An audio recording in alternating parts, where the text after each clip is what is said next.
This is Literature Hub 247, a unique literature channel where the arts and science of literature are discussed. Today, we are going to discuss a romantic poem written by D.H Lawrence. The title of the poem is Bats. We are going to discuss NECO 2022 questions and give the right answer. That is, NECO 22 questions and answers. Let's go ahead.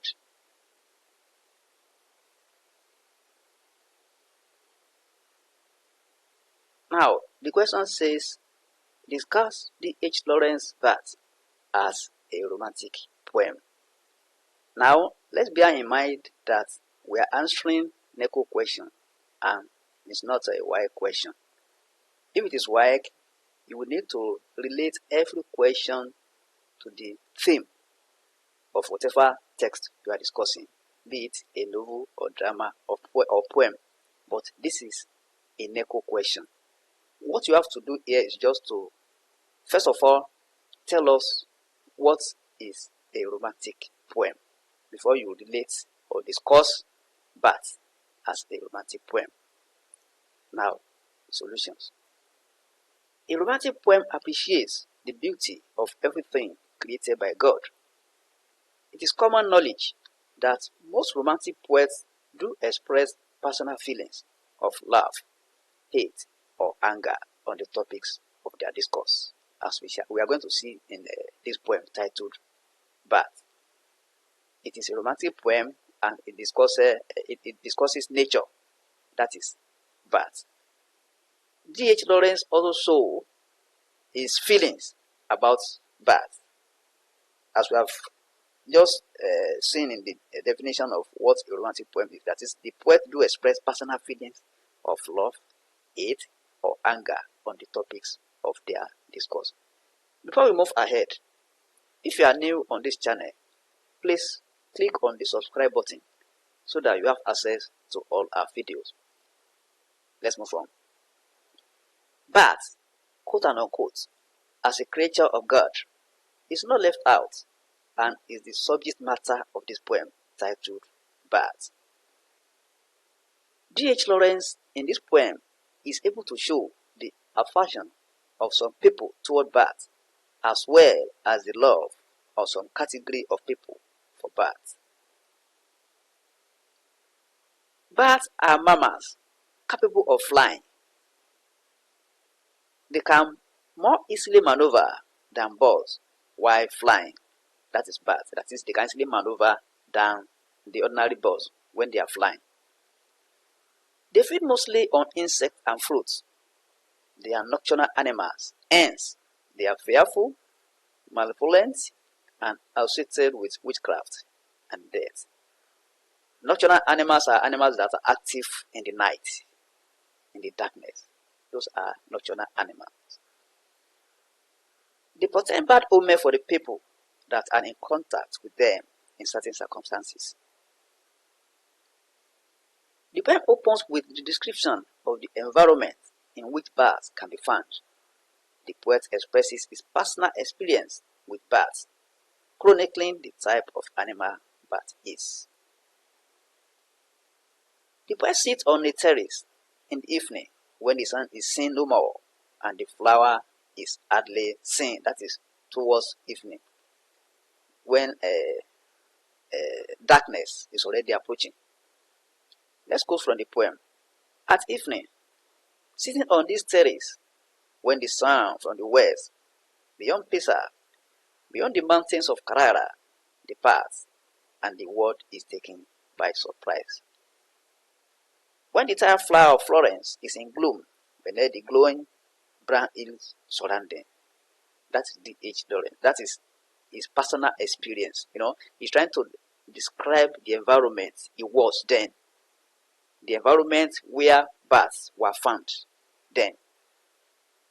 He continues by describing what happens under the arches of Pontefe Hill. Tell us that there is darkness already during the period. Pontefe Hill is a medieval stone close-stranded segmental arch bridge over the Arno River in Florence, Italy. Now let's now go back to the poem. When under the arches of Ponte Vecchio, a green light enters against stream flows from the west, against the current of obscure Arno. Bat flies during the tail end of the daylight and the night with the swallows, a small migratory bird that feeds on insects. Swallow is another type of bird,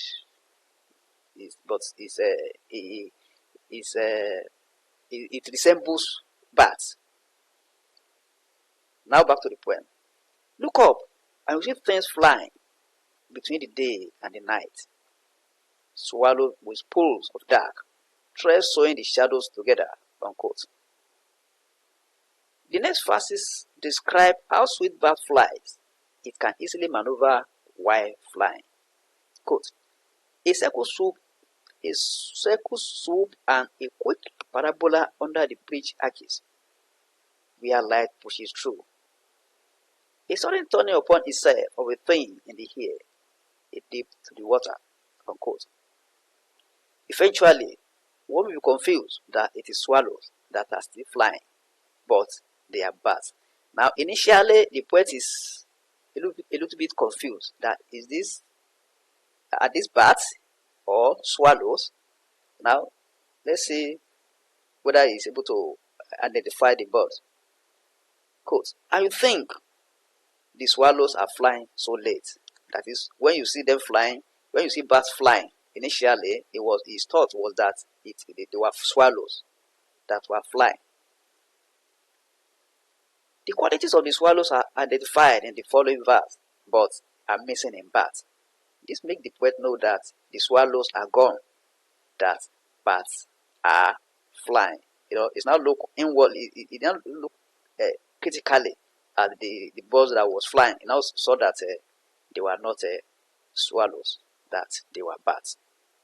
Quote, dark ear life looping, yet missing the pure loop, a twitch, a twitter, an elastic shoulder in flight, and serrated wings against the sky.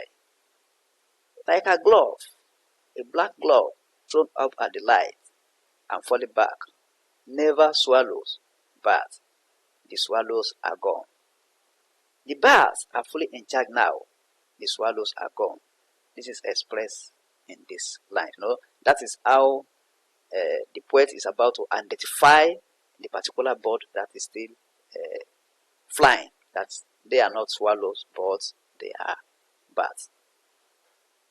Quote, at a wavering instant, the swallows give way to bats by the Ponte Vecchio changing guard.